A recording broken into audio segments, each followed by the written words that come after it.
buenas tardes a todos y a todas. Muchas gracias por acudir, permítanme, a la velada más emocionante de Getafe Negro este año en Espacio Mercado. Con la colaboración de la Embajada de los Estados Unidos, con el apoyo del gran equipo humano que sustenta a la editorial Trini Vergara Motus Thriller, hoy, en este mismo momento, tenemos el privilegio y el honor de presentar por primera vez en España al que es el gran autor, nuestro gran autor de novela negra en Estados Unidos, Sean Andre Cosby. Muchas gracias, Sean, por estar aquí con nosotros. Thank you. Gracias. Thank you. Thank you. Lo primero vamos a preguntarte, Sean, ¿qué tal ha sido el aterrizaje? ¿Se parece mucho, un poquito, Virginia, a Getafe? Sí, la verdad es que se parece mucho a Virginia. La verdad es que Madrid y Virginia se parecen bastante. Creo que aquí hace más frío, ¿no? Como decís en español, frío, ¿verdad? Que en Virginia, pero por lo demás, la verdad es que se parece. Tenemos que decir que con Sean Andre Cosby repetiremos en Getafe, porque vamos a tenerle en nuestro Festival Getafe Negro en unas cuantas ocasiones, pero justamente a Getafe volveremos con una mesa redonda a la 1 de la tarde el próximo sábado 28 de octubre, con Juan Carlos Galindo y con Sergio Vera, moderando Susana Rodríguez Lezaun, con una mesa titulada Noir efervescente de las barriadas al videojuego. Porque, Sean, si eres algo importante para nosotros, que eres muchas cosas, es que eres noir efervescente. Con Maldito Asfalto, esa primera novela que llegó hasta nosotros, con Trini Vergara Motus Thriller, y con esta última, Lágrimas como navajas, que por cierto tenemos ambas a la venta y después tendremos posibilidad de que nos eche la firmita con la correspondiente venta a través de la librería Lobo Flaco. Por tanto, aclamado por el público, también por la crítica y por el gremio propio de escritores, porque Premio Anthony a la mejor novela negra, esto lo conceden toda la cadena de valor del libro, libreros, editores, y claro, tuvo los elogios también de Stephen King. ¿Cómo te sentiste cuando escuchaste la recomendación de tus novelas de Stephen King?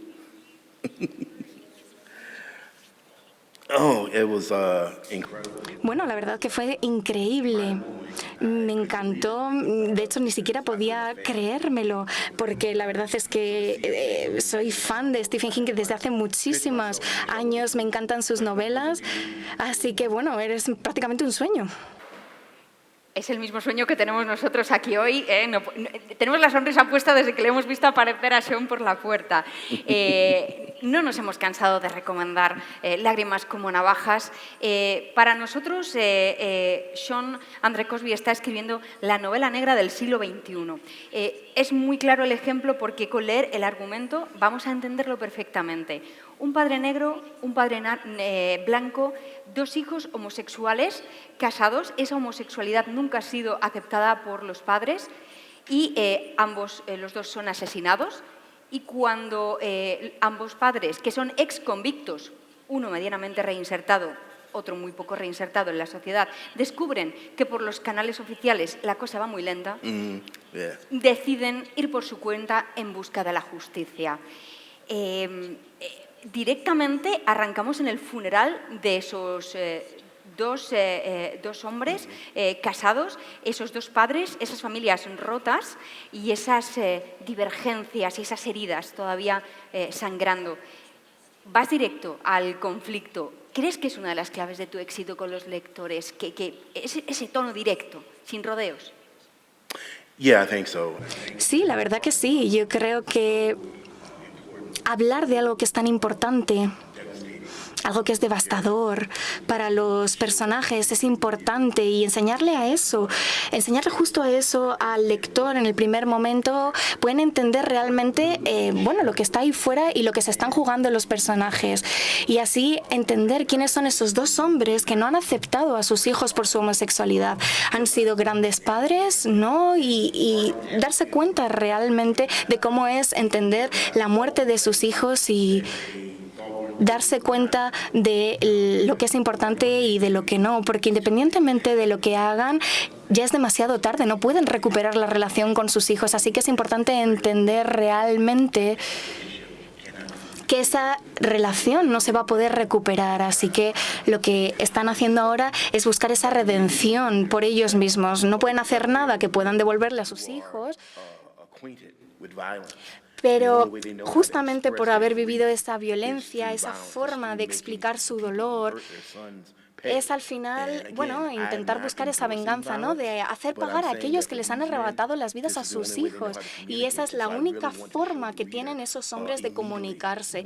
Y poner en bandeja al lector eso desde el primer momento, entender esa pérdida tan devastadora es esencial. Nos hablas de que tus personajes son afroamericanos como tú y su fuerza y profundidad son el homenaje a mi gente, nos dices, que ha sido tratada con injusticia e indignidad.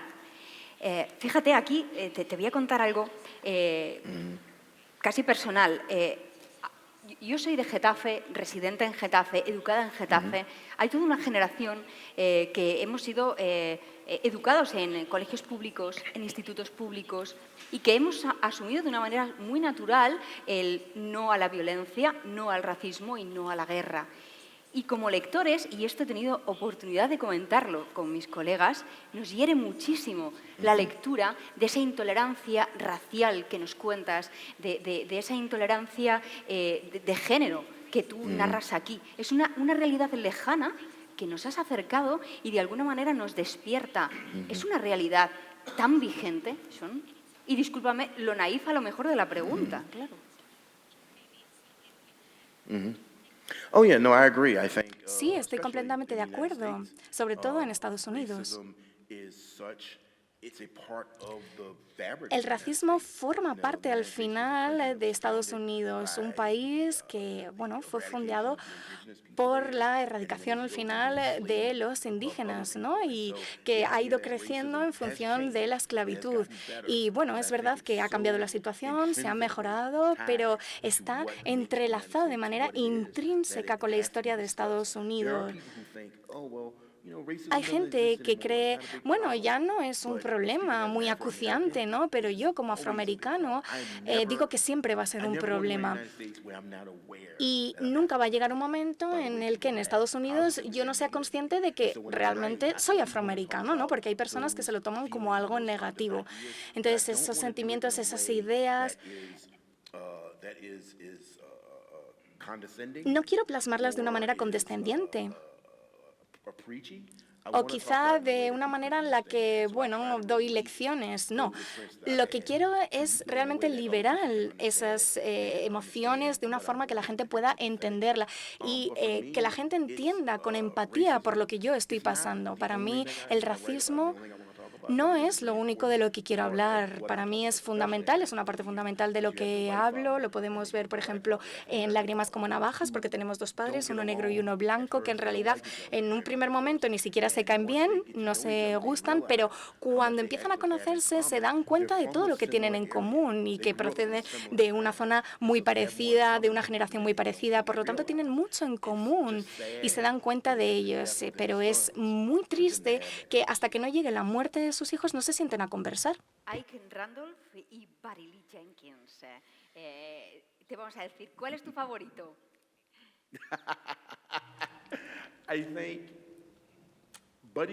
Bueno, Buddy Lee es como el gracioso, ¿no?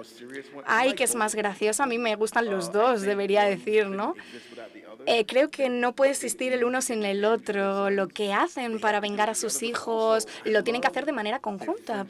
Pero también me gusta mucho su amistad y la forma en la que se va desarrollando esa amistad y acaban siendo amigos. Para mí es algo que, bueno, me encantó escribirlo. Dos personas, dos hombres que no tienen nada en común, se dan cuenta de que en realidad no tienen nada en común, pero que de manera genuina les importa la vida del otro, ¿no? Entonces, creo que en Estados Unidos y en otros lugares hay muchas personas que piensan que, bueno, vale, yo vivo aquí en una zona de Estados Unidos donde hay mucho racismo, ha habido esclavitud, ¿no? Y a lo mejor no estoy de acuerdo con los latinoamericanos o no estoy de acuerdo con esos americanos blancos. Y no, no es así. La realidad es que tenemos mucho en común desde un punto de vista geográfico. Tenemos tenemos una cultura común y muchas veces lo bueno es sentarse y reconocer esto. Así que yo tengo que decir que me encantan. Son como mis hijos, no puedo elegir a ninguno de los dos.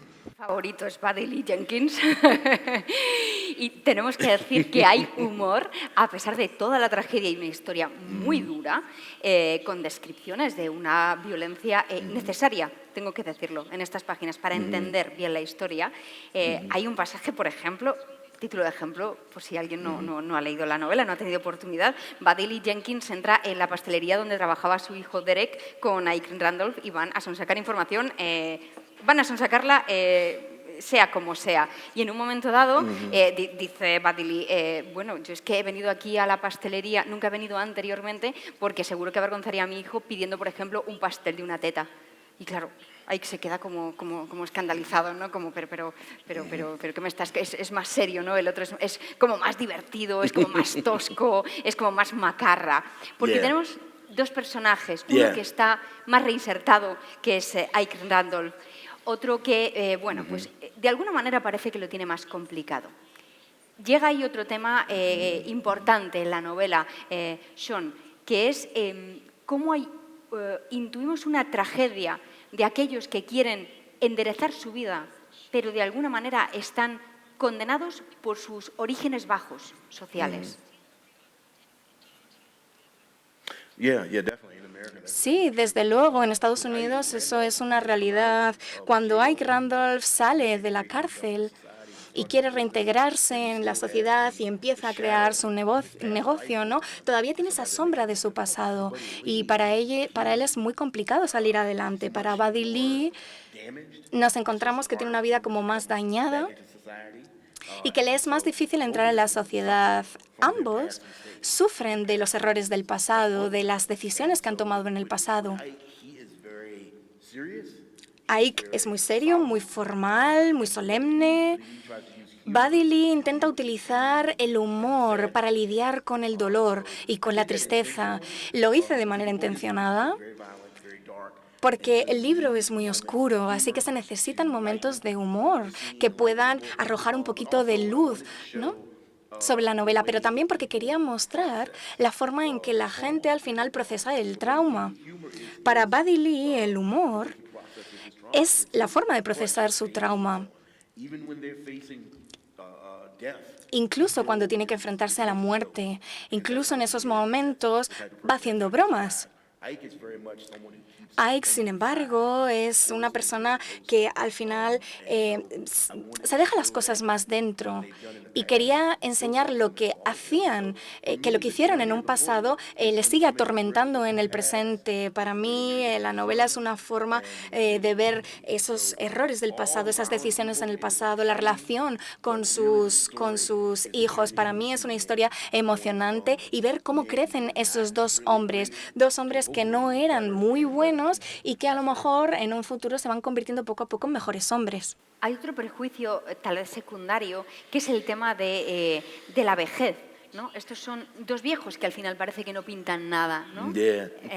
Y sin embargo, de repente, esto no sé si es moralmente deplorable, pero lo cierto es que cuando vemos que reparten, que dan bien de puñetazos a los jovencitos matones, lo disfrutamos muchísimo. ¿Tú también lo disfrutaste escribiéndolo?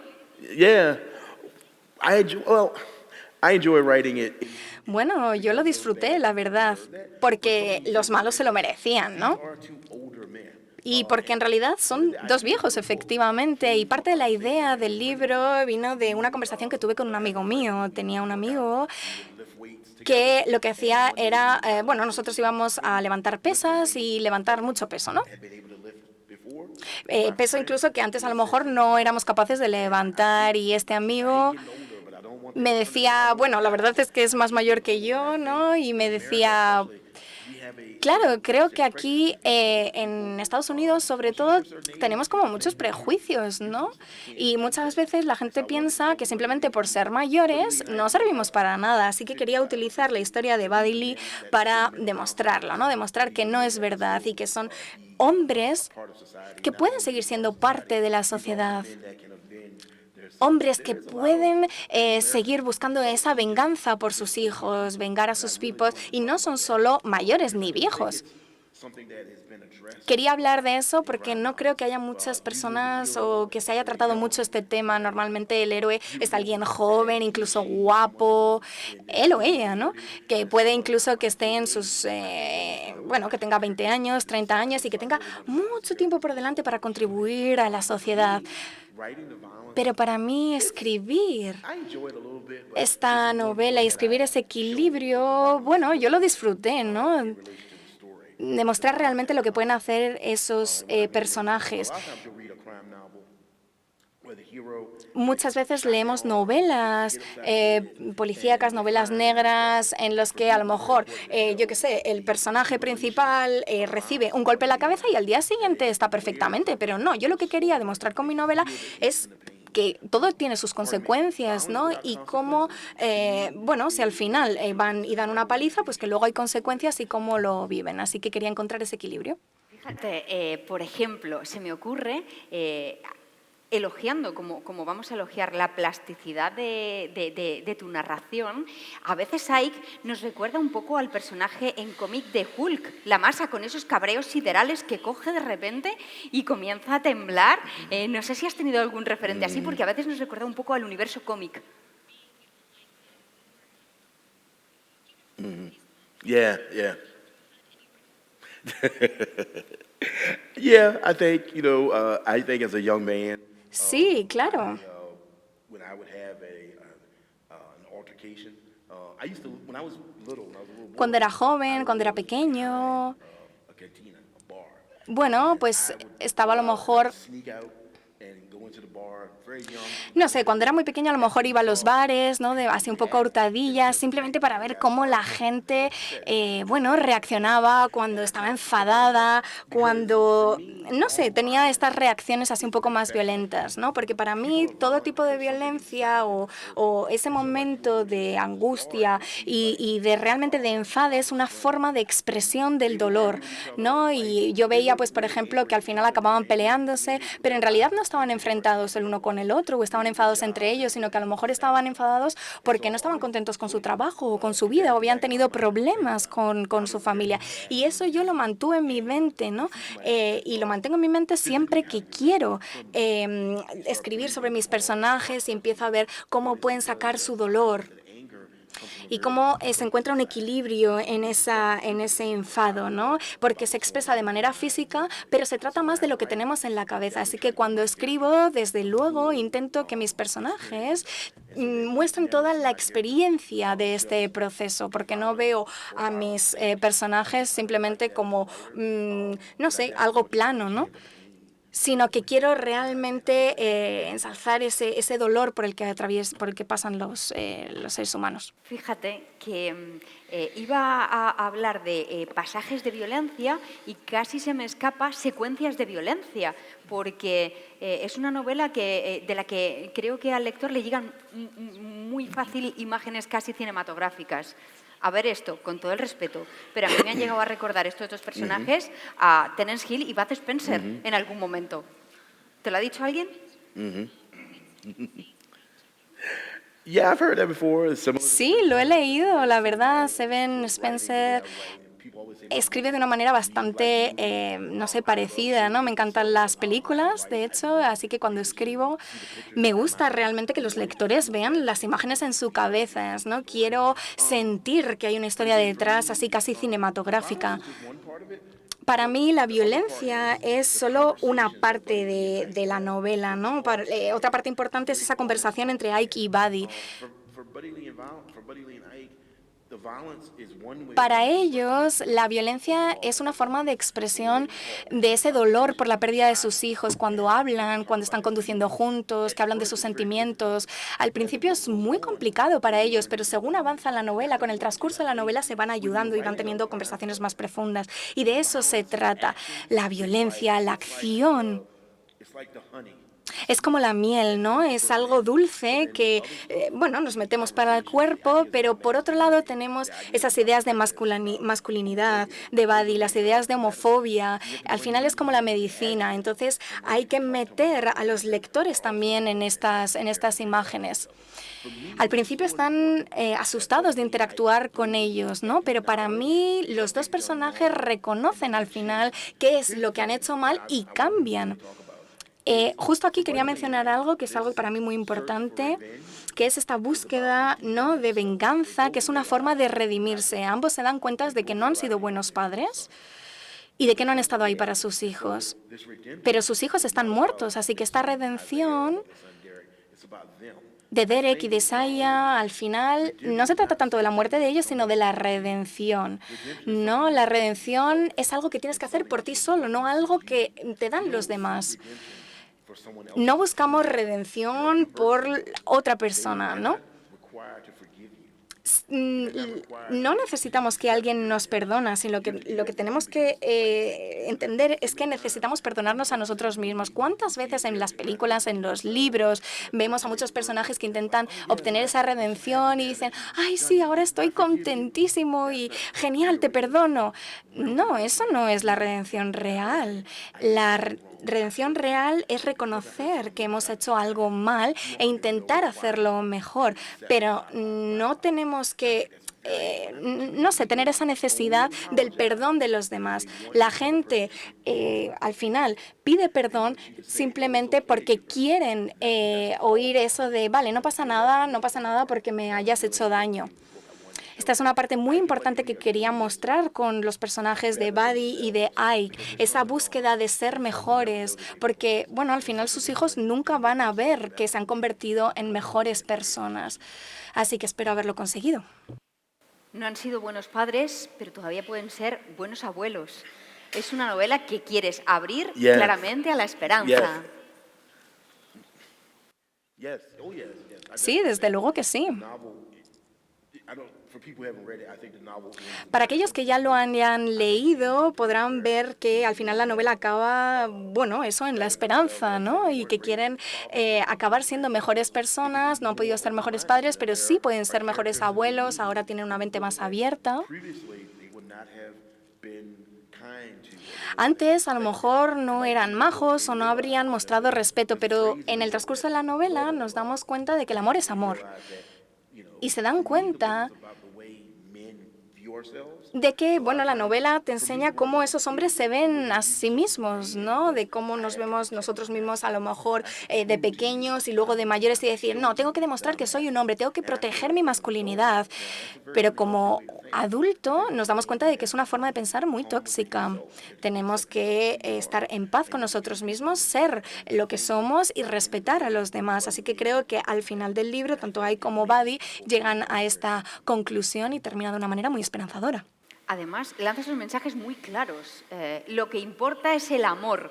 Ahí no te cortas nada. Lo dejas claro, eres directo. Has cuidado que el estilo sea así, ¿no? Descarnado en muchas ocasiones, pero sencillo.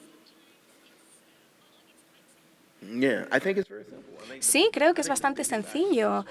Las mayores ideas en realidad son bastante sencillas, no son complejas. El amor es amor, la comunidad LGTBI hay que respetarla y el respeto es lo mejor. Muchas veces las cosas más insignificantes, bueno, pues al final hacen que nos salgamos del camino y les damos demasiada importancia, como por ejemplo, tengo un amigo con el que he tenido un problema y no me he comunicado bien. Creo que siempre tenemos tiempo para arreglar estas cosas, ¿no? Pero no, la verdad es que no. El secreto es que no tenemos tiempo. La vida es corta. No disponemos de todo el tiempo del mundo. Y si hay alguien a quien queremos, lo mejor es hablarles, llamarles hoy mismo y hablar con ellos. Lo vemos en el libro con Ike y Buddy. Dicen, sí, bueno, siempre habrá tiempo de reparar las cosas, pero al final no lo tienen. Así que esto es algo fundamental que yo quería exponer. Si hay un problema y tienes que pedir perdón, pide perdón. Y si tienes que perdonar, perdona ahora, porque la vida se puede ir en un segundo. Imaginamos tu respuesta, pero tenemos que preguntarlo porque también es cierto que hay una corriente de autores que nos vienen contando que no, que la literatura es escapismo y que solo escriben para, bueno, pues para recrearse un poco en la lírica como tal. Sean, ¿la literatura es una herramienta buena, legítima, para intentar hacer el cambio social? Oh, yeah. I mean, there's definitely literature that is just an escape. Sí, desde luego, la literatura puede ser un escape, algo que podemos leer, por ejemplo, una tarde cualquiera en la playa, ¿no? A mí me encanta leer misterios de estos cozies, ¿no? For me, crime Pero fiction también para mí la novela negra is the best way to talk about es la mejor forma de hablar de los problemas sociales, de la condición humana, del existencialismo, de cómo nos sentimos. Para mí, la novela negra al final es como un telescopio para ver a aquellos que han sufrido, que sufren, que tienen dolor. Puedo leer una novela a lo mejor que tiene lugar en España o en Francia o en, no sé, Nueva York, y puede que no entienda ciertas cosas, que haya diferencias, pero entiendo la humanidad detrás de esto. Entiendo el dolor, la pérdida, el amor, el humor, el sentido de la amistad en sí. Para mí, esta novela negra es la mejor forma de hablar de estos temas, porque al final conocemos a las personas en los peores momentos, ¿no? Y entonces dentro de una novela negra los personajes siempre están sufriendo un conflicto, están sufriendo crisis existenciales, están sufriendo muchísima presión, muchísimos conflictos y están intentando hacer las cosas bien. Así que para mí dentro de la novela negra se puede hablar de racismo, homofobia, problems with wealth, problemas a lo mejor con la riqueza, también la desigualdad. Y creo que se puede hacer dentro de la novela negra mejor que en cualquier otro tipo de género. Pero, desde luego, bueno, no me gustaría decir que leer como tal siempre tiene que tener un significado. Puede ser también utilizarlo de manera un poco para escaparse de la realidad, ¿no? Puede ser para aprender, pero como escritor hay cosas de las que quiero hablar que son primordiales para mí, ¿no? Y creo que la novela negra me sirve para esto. Está clarísimo que en Lágrimas como navajas, también en Maldito Asfalto, hay muchas historias detrás, pero ¿hay alguna historia concreta, algún suceso concreto con nombres y apellidos que te hayan dado pie a escribir estos relatos? with Blacktop Wasteland, En el caso de Maldito Asfalto, la inspiración when I was a little boy, me vino cuando era pequeño. had my mother separated. Mi padre y mi madre se divorciaron y mi padre me vino a recoger un día y me llevó, bueno, pues para hablar de ello, ¿no? Me dijo, vale, pues mira, nosotros ya no podemos estar juntos, tu madre y yo nos vamos a separar, pero te seguimos queriendo mucho y la verdad es que nos importas mucho y para mí es algo muy importante y quería hablar de ello. He cared about my feelings. Para mí fue muy importante que mi padre estuviera ahí para mis sentimientos, que le importaran mis sentimientos y esa relación con mi padre, ¿no? El confiar en alguien que te quiera tanto. En el caso de Lágrimas como navajas, tuve un pariente, bueno, tengo un pariente que es gay, y lo ha sido desde hace mucho tiempo. Or his mother and father did not know it. Y de hecho sus padres, era un primo mío, sus padres, mis tíos no lo sabían. Y en 2010 vino de visita, vino a casa, nos estaba visitando Family party. y tuvimos como una reunión familiar muy grande, ¿no? Donde vinimos muchos y me dijo, oye, le voy a decir a mis padres que soy gay y me encantaría que estuvieras ahí porque para mí, bueno, al final es como un apoyo, ¿no? Al final se lo dijo. They did not react. Y la reacción no fue positiva, tuvieron una reacción bastante negativa. Took him out for a drink. Tanto mi hermano como yo le sacamos, ¿no?, de la casa, le llevamos a tomarnos algo y fue un momento en el que, bueno, que se me metió en la retina y nunca lo olvidaré. porque dijo, bueno, quizá no debería haberlo dicho y debería haber ocultado esta parte de mi vida durante toda mi vida, ¿no? Y esto al final me impactó mucho, porque ¿cómo puede ser que no se pueda hacer nuestra versión más real de nosotros mismos con aquellos que más nos quieren? Se supone que los padres son quienes más nos quieren en cualquier momento, independientemente de lo que hagamos, ¿no? Entonces, no sabía muy bien cómo iba a hacerlo, pero sabía que quería hablar de esto, sabía que quería diseccionar esto y verlo de manera más profunda, y esta es la inspiración de Lágrimas como navajas. Y bueno, luego mi amigo y yo, que nos dimos cuenta de que nos estamos volviendo un poco más mayores, ¿no? Así que esa es la inspiración, desde luego. Fíjate, en estas últimas ediciones del festival hemos pensado que a lo mejor hay alguna relación con la experiencia por el COVID. Parece que estamos mirándonos dentro de la literatura negra hacia adentro, hacia las familias, hacia las relaciones de padres e hijos. ¿Tienes la misma sensación? ¿Tú mismo lo has experimentado? Oh, yeah, definitely. Sí, desde luego, durante la pandemia. De hecho, durante la pandemia hacía más introspección, ¿no? Y la relación que tenía con personas cercanas, como por ejemplo mi madre o como mi tío, que fallecieron durante la pandemia. Y bueno, esa relación que teníamos entre nosotros, esas cosas que pensábamos que eran importantes, de repente nos damos cuenta de que no lo eran. Entonces, esa relación con nuestra familia, con la gente que es importante y que queremos.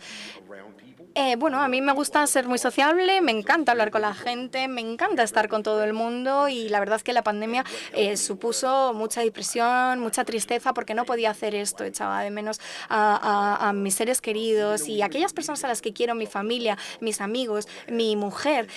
No podía estar con ellos, ¿no? Incluso si podía hablar con ellos por teléfono. Y el siguiente libro que escribí era un libro sobre esa relación positiva entre familias, ¿no? Y dentro de la familia, de cómo se quieren y cómo, bueno, pues tienen una relación muy positiva. No quería hablar sobre esa relación mala y negativa entre hijos y padres. Quería algo positivo. En mi caso, durante la pandemia, mi padre y yo tuvimos la oportunidad de hablar más, de a lo mejor hablar sobre problemas que teníamos, incluso superarlos.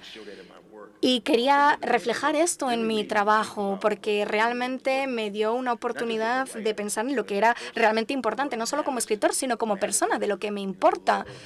El amor de mi mujer, de mis amigos, de mi familia, de lo importante que es estar cerca de estas personas. Necesito ese afecto, soy ese tipo de persona, ¿no? No me gusta estar solo. Y desde luego esto ha tenido un efecto y unas consecuencias en la forma de escribir que tengo, y esto se refleja en mis siguientes escritos.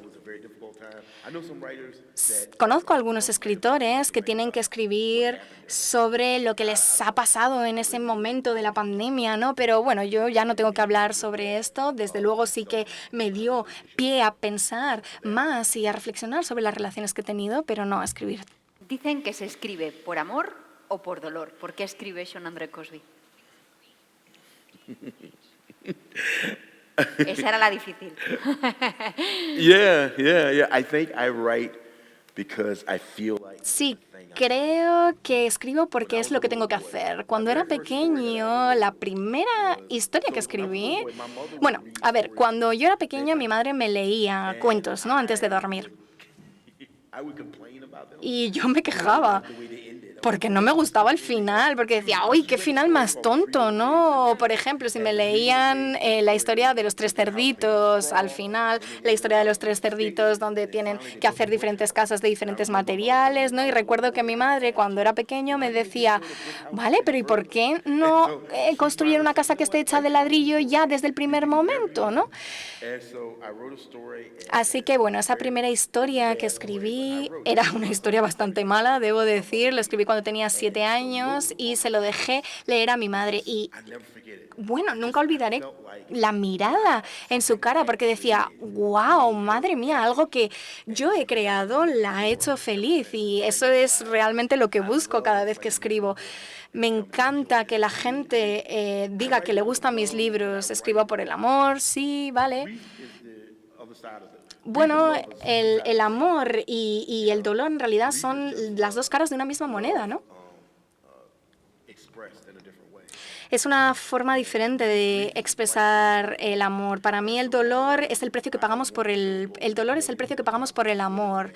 Entonces, ver también cuál es la diferencia entre lo bueno y lo malo. Incluso si a mí no se me publicaran mis historias y mis novelas no vieran la luz del día, yo seguiría escribiendo. Mi madre me decía mucho, sobre todo, bueno, pues ahora ya ha fallecido, ¿no? Pero me decía, claro que sí, tú escribe, porque esto es lo que tienes que hacer. Desde luego aquí las abejas están en el mundo para volar, ¿verdad? Y tu propósito en la vida, al igual que las abejas, es el de volar, tu propósito es el de escribir. Pregunta de fans, que lo somos, así que las vamos a hacer. ¿Cómo escribe Sean? ¿Dónde? ¿Cuál es tu ritual? So I write. I used to write late at night. Bueno, solía escribir por la noche, durante la madrugada, porque tenía otros trabajos a tiempo completo y entonces tenía que trabajar por la mañana me levantaba, le hacía el desayuno a mi mujer, tenía que ir al trabajo, luego volvía, luego escribía. Hours at night, and then I stopped. Y luego pues lo dejaba, ¿no? Y empezaba otra vez el día a día. Así fue durante mucho tiempo, pero luego me di cuenta de que no mejoraba la escritura. Lo mejor era ponerme durante un ratito, escribir y luego volver a ello más adelante, porque esto mejora la calidad. Yo debo decir que soy un escritor bastante supersticioso. Tengo un sombrero, como un sombrero de la suerte, por así decirlo, ¿no? I know, and it's all, my wife is begging me to throw it away. Y desde luego mi mujer siempre me pide que lo tire, por favor, porque es que es horrible. Pero bueno, yo soy supersticioso, tengo este sombrero de la suerte Usually at night now, or y normalmente cuando escribo cuando escribo es por la noche, a veces también durante el día, coffee or something. a veces me hago algún café y tal. Me encanta escuchar música, me encanta tener música a mi alrededor y escuchar algo mientras escribo. La forma en la que creo un libro es... Sort of the premise. Bueno, escribo una premisa, ¿no? La premisa del libro, la sinopsis del libro para mí mismo, y esto es lo que yo quiero hacer. Digo, venga, vale, quiero escribir sobre dos padres que quieren vengarse por la muerte de sus hijos, que quieren vengar la muerte de sus hijos. Bueno, ahora mismo no me sale la palabra, pero tengo como una pizarra en mi casa, ¿no? Donde suelo poner el argumento, la trama y hago diagramas y todo de los personajes. Investigo un montón. De hecho, una de mis inspiraciones viene de las fotografías, porque veo fotografías que están relacionadas con lo que yo estoy escribiendo en ese momento. I don't. I'm a very lazy writer. I don't like. Bueno, la verdad es que soy bastante vago a veces también, no me gusta escribir como muchas cosas a la vez, ¿no? Y no es que quiera conseguir un objetivo concreto escribiendo un montón, sino que las historias están en mi cabeza y yo las transmito con los dedos, las escribo. Y muchas veces, o por no decir siempre, las historias no son tan buenas sobre el papel que en mi cabeza. Pero bueno, aparte de eso, tengo otra cosa también divertida. Creo que muchos escritores te podrán decir, ay, bueno, sí, escribir es muy difícil. Pues para mí no, para mí es muy fácil, me encanta. La verdad es que es el mejor trabajo que he tenido nunca y me encanta. Like a lot of writers talk about writing. Muchos escritores dicen que escribir es como una tortura, ¿no? Como un dolor físico, pero para mí no es así. Para mí es genial, me encanta, me lo paso fenomenal. A veces mi mujer viene y se pone en la puerta de mi despacho y me dice, oye, ¿qué haces? Porque me ves riéndome conmigo mismo y digo, no, nada, estoy aquí escribiendo y sigo riéndome para mis adentros, ¿no? Entonces al final todo forma parte del proceso. Ahora mismo estoy trabajando en un nuevo libro. I'm writing it as we speak. De hecho, lo estoy escribiendo ahora, estoy siguiendo un proceso bastante parecido. Ya llevo escritos unos 8 capítulos 9 chapters to my editor. y de hecho le he mandado a mi editor en Estados Unidos estos primeros capítulos y me han devuelto los comentarios. Y sigo trabajando, pero bueno, eso, luego trabajo siguiendo los comentarios de mi editor, pero eso es todo, esos son todos mis secretos. Vamos a abrir la oportunidad de si hay alguna pregunta entre el público que podamos realizarla en este momento. Sí, tenemos por aquí, si podemos acercar el micro.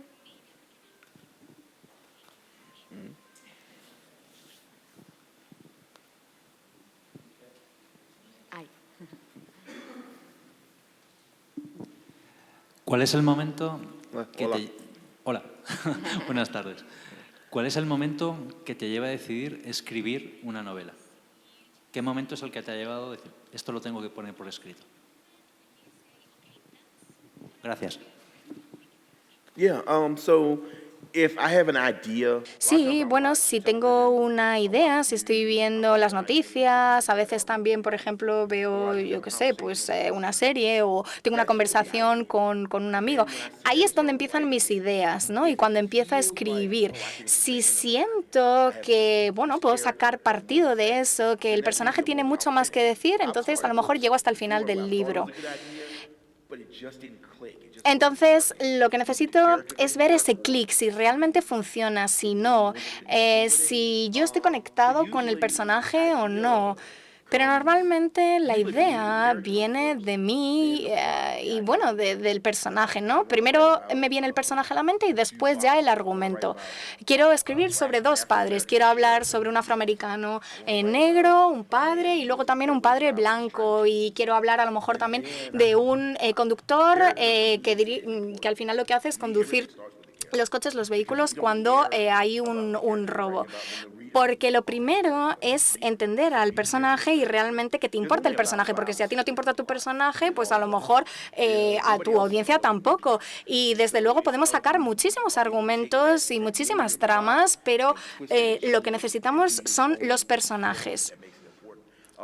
I'm not big on original plots, but No tengo mucha originalidad en cuanto a los argumentos, pero la verdad es que sí la tengo en cuanto a personajes, así que gracias por la pregunta. ¿Alguna pregunta más que tengamos entre el público?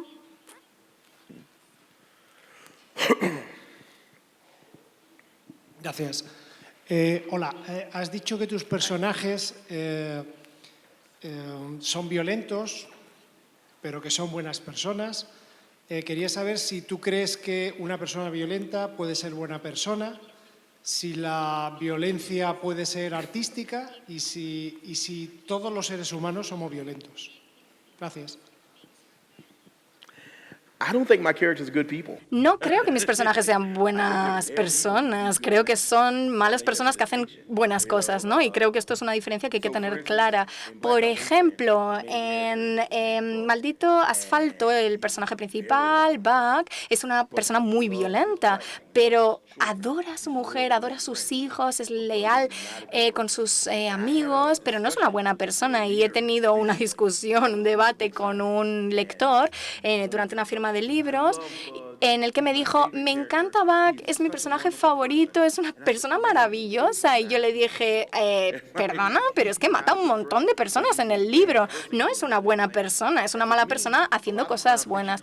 Entonces, para mí, muchos libros de novela negra realmente tratan sobre eso, de personas malas que hacen cosas buenas. Y yo creo que los seres humanos somos de todo, somos pasionales, somos violentos, estamos felices, estamos tristes, estamos contentos. No creo que la violencia sea algo intrínseco al ser humano, pero creo que es una forma de expresión muy fácil. Entonces es muy fácil caer en eso. La violencia es algo que desgraciadamente nos sale de manera muy natural. La violencia, yo creo que es natural en todo el mundo animal, ¿no?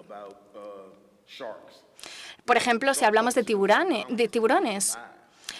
Los tiburones al final son violentos simplemente, y es algo sencillo, porque necesitan sobrevivir, ¿verdad? O, por ejemplo, en el caso de que nosotros nos volvamos violentos porque queramos atizarle con una botella a una persona. Lo fácil es eso, atizarle a alguien con una botella, ¿no? Entonces creo que, bueno, a veces nos vamos por esa salida fácil que es recurrir a la violencia. Muchas gracias por tu pregunta. Badeli no es tan malo. Vale, sí, lo que tú digas. Yo creo que es bastante malo, pero bueno, también es muy gracioso. Pero para mí es muy interesante. ¿Por qué? Porque Badeli ha asesinado a muchas personas y es muy violento, pero también adoraba a su hijo. Es una persona dedicada para con sus amigos y para mí es importante mostrar que somos polifacéticos. the worst person you ever heard of, La peor persona que hayáis conocido, seguro que hay otra persona que la quiere o que se interesa por otra persona o que quiere a otra persona. Todos tenemos un amigo, por ejemplo, que decimos, ay, le quiero, me encanta, es majísimo, es maravilloso. Pero no sabemos que a lo mejor que es una persona también bastante agresiva o que puede ser bastante fría, porque nosotros no vemos ese lado de esa persona. Entonces, en mis libros, en esos personajes que desarrollo en mis libros, podemos ver todas esas facetas de los personajes. Así que no creo que mis personajes sean personas buenas, no creo que sean personas con las que sentarse a la mesa a cenar. Es verdad que Badilí asesina un poco. No sé por qué le cogemos ese afecto, pero es así. Es así. ¿Alguna preguntita más entre el público? Pues nosotros tendríamos ya para finalizar un par, así muy rápidas. Una es que, Sean, está saliendo un tema transversal y si no sale lo forzamos porque creo que es importante, que es el tema de la inteligencia artificial, que ahora mismo creo que nos preocupa bastante a todos y yo no sé cómo lo vive un escritor como tú. ¿Es un desafío como algunos nos intentan decir o es más bien un hándicap y una amenaza? I don't know if it's so much a threat. I think Bueno, no creo que sea tanto una amenaza. La cosa es que en el arte, música, la escritura, la literatura, siempre habrá gente que no quiere comprometerse y dedicar su vida a ese arte, ¿no?, creativo. they'll act like they don't respect. Hay otras personas que actúan sin respeto al arte y lo que quieren es, bueno, al final... If you read something that's written by an AI program, the AI Al final lo que quieren es tirarlo todo por la borda. Entonces, si lo que queremos es un informático que saque libros y libros y miles de libros mediante su ordenador, al final solo va a ser una imitación, ¿no? difference between Hay una diferencia listening to going to see Pavarotti sing opera. entre, por ejemplo, escuchar a un profesional de la ópera o escuchar una canción en la radio, ¿no? Vemos que hay una diferencia. Para mí, como escritor, creo que es algo que tenemos que reflexionar, pero no creo que una inteligencia artificial pueda escribir con tanto amor, con tanta dedicación, con tanto suspense como un escritor de verdad. Entonces, aquellos que quieren hacer del arte algo fácil, no lo van a conseguir, porque el arte es algo complicado y yo he dedicado mi vida hasta ahora a eso, ¿no? Investigar, seguir escribiendo para convertirme en un mejor escritor. Yo solía decir cuando empecé a escribir, bueno, si yo lo puedo hacer cualquiera. Tengo un amigo que me decía, oye, deja de decir esto, porque lo que tú tienes es algo especial. Y si todo el mundo pudiera hacerlo, todo el mundo lo haría, pero no está siendo así. Y siempre voy a fiestas que me dicen, ay, bueno, sí, claro, eres un escritor, ¿no? Lo puedes hacer en cualquier momento. No, pero hay que trabajar, hay que comprometerse con el arte. Y crear el arte es algo complicado, entonces no se puede utilizar el atajo de la inteligencia artificial, ¿no? Entonces se necesita trabajar duro para la creación del arte. Entonces, bueno, si otras personas quieren utilizar la inteligencia artificial, genial, pero yo creo que no es el camino. Desde luego no eres un secretario, eres un escritor. Hay que trabajar duro. Nos gustaría que dejaras alguna palabra de aliento a todos esos escritores, jóvenes y no tan jóvenes, que están ahí pues escribiendo duro para intentar hacerse su camino, porque tú mismo has tenido diferentes oficios y no ha sido fácil. Yeah. No, writing, before I became a professional writer, I had a lot Bueno, antes de ser escritor, desempeñé un montón de trabajos. Escribía, eso sí es verdad, he escrito desde siempre en mis descansos y escribía un montón de cosas antes de empezar a publicar. Pero hay que hacer tres cosas. La primera es leer mucho. Un escritor no puede ser escritor si no se entiende la historia. Cuando eres escritor, formas parte de esa larga tradición, de toda esa historia de escritores que han ido contando sus historias. Entonces, para mí, la lectura te permite como escritor entender lo que puedes hacer bien y también lo que no puedes hacer. Me encanta leer. I love the work of Me encanta Gabriel García Márquez, por ejemplo, la obra de Gabriel García Márquez, todas sus obras, pero yo no podría escribir esos libros. Me encanta leerlos, sin embargo, porque me muestran quizá por dónde puedo seguir o qué puedo hacer, qué no puedo hacer. Entonces, para mí es una forma de enfocarme en mi habilidad. Así que creo que hay que leer mucho y también hay que escribir mucho. Este sería el segundo punto. Puede que suene un poco tonto, pero es que es así. Nadie nace sabiendo, nadie nace siendo perfecto, entonces hay que practicar. Mis primeras novelas, mis primeros escritos eran terribles, tuve que trabajar sobre ellos, tuve que revisarlos, ¿no? Pero la posibilidad de que esa obra sea buena está ahí, hay que trabajarlo. Un escritor mucho más famoso que yo, que bueno, ya ha fallecido, dijo una vez que hay que escribir 150.000 malas palabras para realmente conseguir una sola buena. Así que algo que yo le diría a los escritores es lo siguiente: tienes que creer en ti mismo. Tienes que creer que esto es lo que estás destinado a hacer, porque a mí me han rechazado muchísimas veces. Mi primera novela, bueno, me la rechazaron unas 100 veces. Pero al final seguí con ella porque yo creía firmemente que esto era a lo que me tenía que dedicar, ¿no? Es lo que me hace feliz, es lo que me hace sentir satisfecho, así que voy a seguir escribiendo. Creo que escribir al final es ser cabezota, ¿no? No tirar la toalla, porque si al final tu destino es escribir, es así. Y una vez hablé con una chica joven que me decía, bueno, es que no voy a conseguir tener mucho éxito y la verdad es que me duele mucho cada rechazo. Y entonces le dije, bueno, pues a lo mejor no deberías, ¿no? Y entonces me miró así como diciendo, ¿hola? ¿Cómo? Porque al final, si realmente te duele tanto y si realmente crees que no puedes seguir adelante, entonces a lo mejor no deberías, ¿no?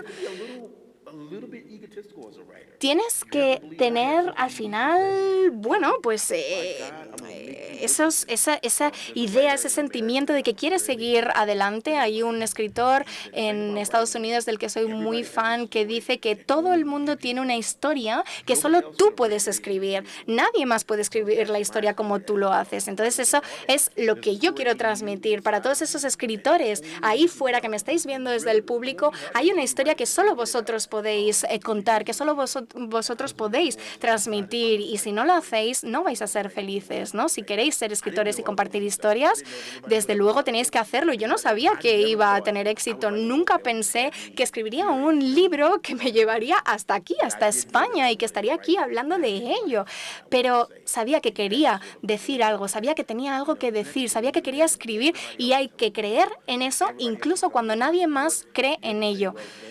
Incluso si te lo dicen, decir, oye, pues no, yo estoy aquí y este es mi lugar. No podemos dejarte escapar sin preguntarte por ese manuscrito, esos 8 capítulos que has entregado al editor, si nos puedes decir una cosita pequeña, aunque sea así una pistita de por dónde andas. So the book I'm working on now is Bueno, estoy trabajando en King of Ashes, el rey de las cenizas.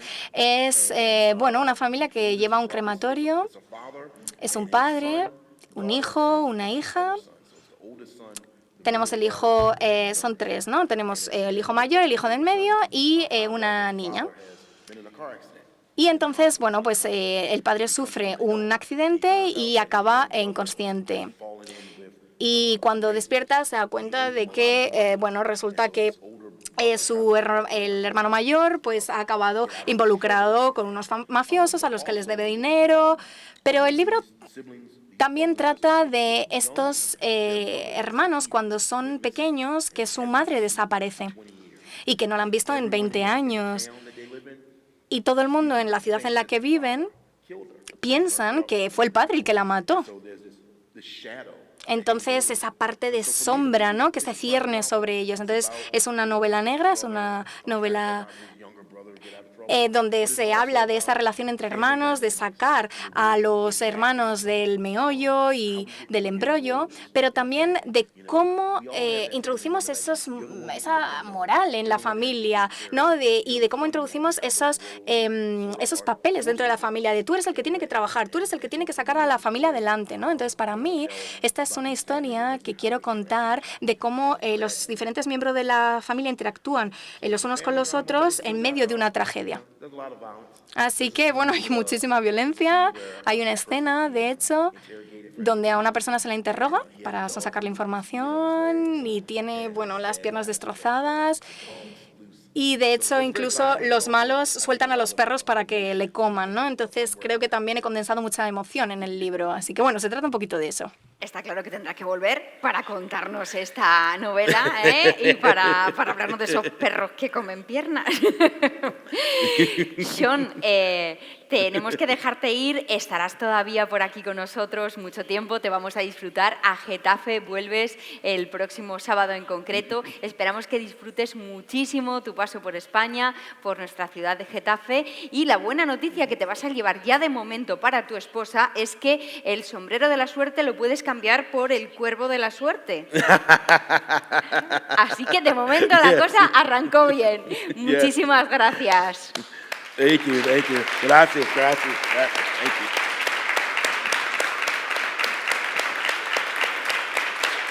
Thank you so much. Thank you. Thank you.